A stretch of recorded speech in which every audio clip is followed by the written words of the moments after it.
来关心中国即马上新型的航南福建号传出第7次电子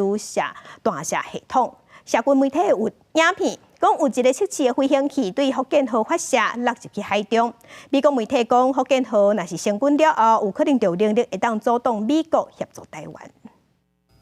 社会媒体影片看到一个7次的飞行器为福建号2个精弹射器位置之一发射，然后搭入头前水域。中国上新型航南福建号传出开始对电子弹射系统进行正在发射测试，为下一步海试做准备。福建号南飞中时影报标出福建号的舷号10尾，还佫有歼35运行战机甲俗称海盘的空警600固定型无人机，2型战机为航母甲板弹射起飞，相当官宣舰载机的配置。福建号是中国第3架航艦，也是第一架配备电子弹射装置的航艦。2018年开工建造，满载排水量8万多吨，长度316公尺，营载差不多40架战机。美国上新型的航空母舰福特号甲福建号有大部分同款的电子弹射发射甲回收系统。福特号捌伫2015年进行第一摆正载测试，2年了后才靠家己的动力进行第一摆海上测试。